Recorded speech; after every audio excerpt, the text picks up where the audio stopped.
Sumainyo ang Panginoon. At sumaiyo rin. Ang mabuting balita ng Panginoon ayon kay San Mateo. Papuri sa iyo, Panginoon. Noong panahong iyon, sinabi ni Jesus sa kanyang mga alagad ang talinghagang ito. Dito maitutulad ang pagpasok sa kaharian ng Diyos. May 10 dalagang lumabas upang sumalubong sa lalaking ikakasal. Bawat isa'y may dalang ilawan. Ang 5 sa kanila'y hangal at ang 5'ay matalino. Ang mga hangal ay nagdala ng kanilang mga ilawan, ngunit hindi nagbaon ng langis. Subalit, ang matatalino'y nagdala ng langis bukod pa sa nasa kanilang ilawan.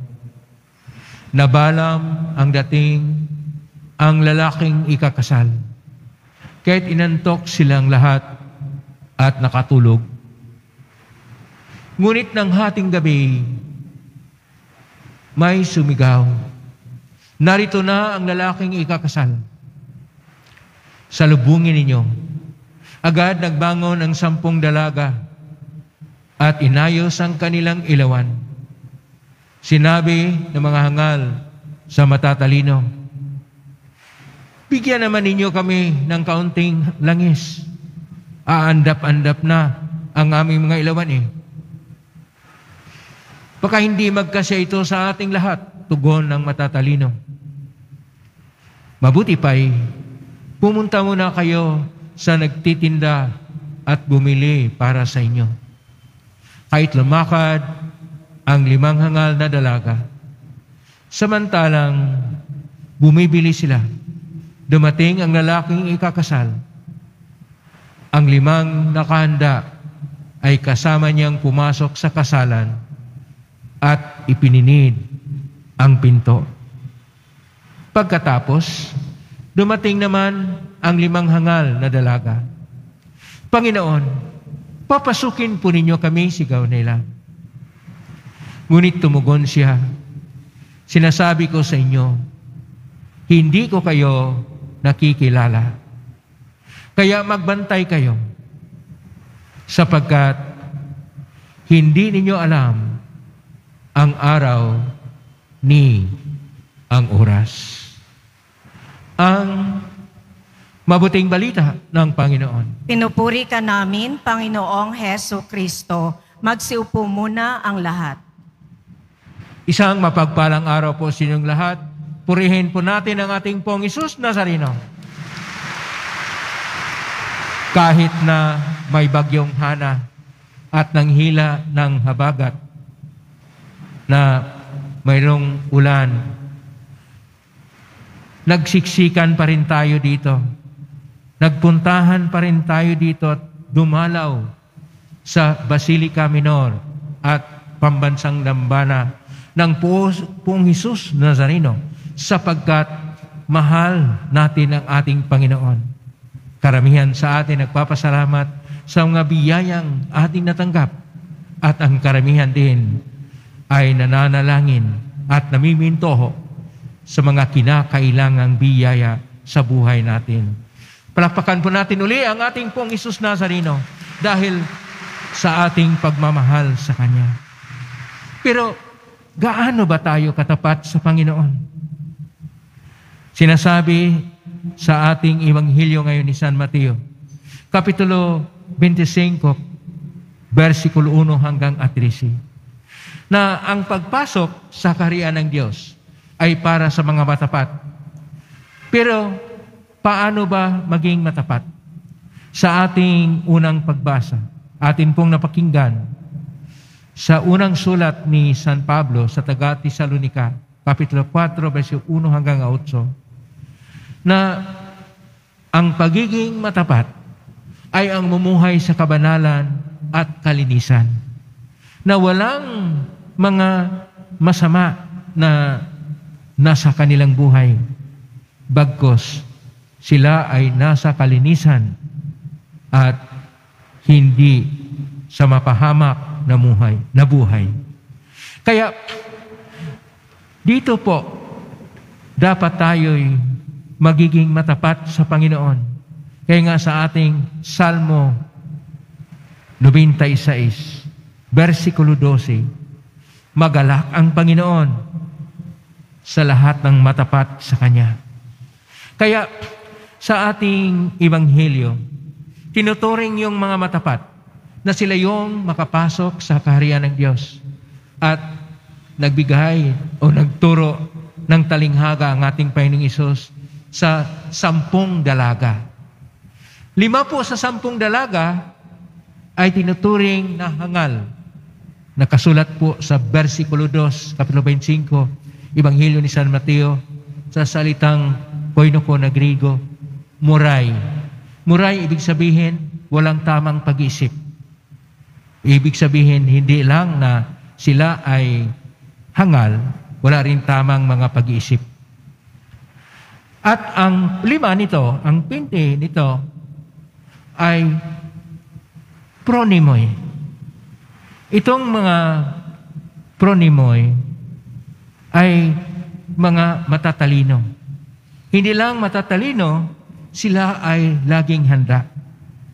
Kaya itong mga 10 dalaga ay ginagawa silang parang tagasabay sa lalaking ikakasal upang maganda naman pagkagabi na mayroong mga dalagang may dalang ilaw, naglalakad patungo sa kasalan. Pero nabalam, medyo na-traffic ng konti ang pagdating ng ikakasal na lalaki. Kaya hating gabi na mayroong nagsabi sila, dumating na ang ikakasal. Pero itong mga hangal, dahil hindi sila handa, andap-andap na ang kanilang mga ilawan at wala pa silang reserba na langis. Kaya humingi sila sa matatalino na 5. Sabi na, hindi kasi sa atin. Kaya bibili mo na kayo. Habang sila bibili, dumating ang ikakasal na lalaki. Kaya yung 5 na lang ang siyang hinahatid nila para sa kasal na may dalang ilaw upang maganda naman ang pagdiriwang. Kailangang ipinid ang pinto upang hindi maistorbo ang liturhiya. Pagkadating ng mga hangal ay nakapinid na, nakatrangka na ang pintuan. Sabi na, Panginoon, papasukin niyo kami. Anong sinabi ng Panginoon? Hindi po kayo kilala. Ang ibig sabihin dito, dapat kilala tayo sa Panginoon kapag tayo matapat. At matapat tayo sa Panginoon kapag tayo ay may kaalaman o may katalinuhan. Na kung saan, ipaghanda po natin ang lahat. Na ito pong ating talinghaga, hindi lang patungkol sa mga tao sa panahon ng ating Panginoong Hesus, ito ay para rin sa atin. Na kung minsan tayo ay para tayong mga hangal.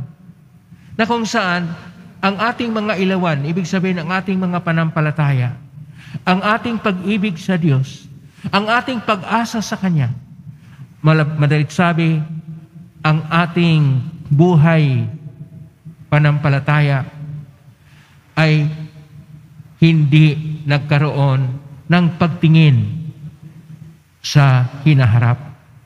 Dapat magiging proactive tayo. Proactive na ibig sabihin, hindi na tayo mag-isip sa ngayon. O dili kaya na kung anong ating dinadala, baka walang langis o kulang sa langis.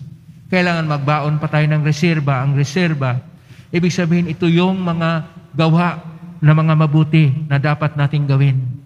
Na dapat tayo magpahayag sa pagiging Kristiyano, sa paggawa ng mabuti, sa mga pagsasaksi ng ating pananalig at panampalataya sa Panginoon, na tayo'y may habag, may awa, at mayroon tayong malasakit sa ating kapwa. At handa nating tanggapin ang ating kapwa. Handa tayong magpatawad sa ating kapwa-tao. Handa tayong magbuklod na isang sambayanan ng Diyos na malitsabi, ang langis ay ang tungkol sa pananalig. ang tungkol sa panampalataya natin, ang tungkol sa pag-ibig na buhay, ang tungkol sa ating pag-asa na naroon sa Panginoon at hindi sa mga bagay-bagay dito sa mundo. Naway, ang buhay natin ay dapat lagi tayong handa. Kaya sabi ng ating Panginoon, kaya magbantay kayo sapagkat hindi ninyo alam ang araw ni ang oras. Versikulo 13, Kapitulo 25 ng Ebanghelyo ni San Mateo. Hindi po natin alam kung kailan tayo kunin ng Panginoon.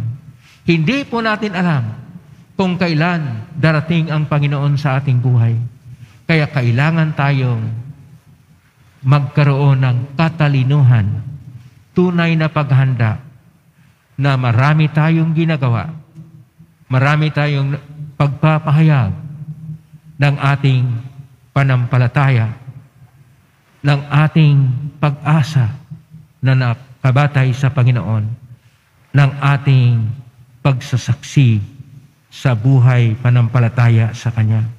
Sapagkat sinasabi ni San Pablo sa kanyang unang sulat sa taga-Korinto, Kapitulo 13, verso 13, sa kalulihan, ito ang mahalaga, ang panampalataya, ang pag-asa at ang pag-ibig. Ngunit ang pinakadakila, ito yung dapat natin gawin, ay ang pag-ibig. Una sa lahat, umibig tayo sa Diyos. Pangalawa, mahalin natin ang ating kapwa-tao gaya ng pagmamahal sa ating sarili. At tayo ay maging handa sa pagdating ng Panginoon sa ating buhay. Ang tunay na umibig ay laging handa para sa Panginoon. Ang tunay na umibig sa Diyos ay handa rin na tumanggap sa kapwa. Ang may tunay na pag-ibig ay siyang mamuhay sa kabanalan. Tayo ay mamuhay na may pag-ibig sapagkat ang Diyos ay Diyos ng pag-ibig na siyang tatanggap sa atin sa Kanyang kaharian. Amen? Purihin natin ang Diyos.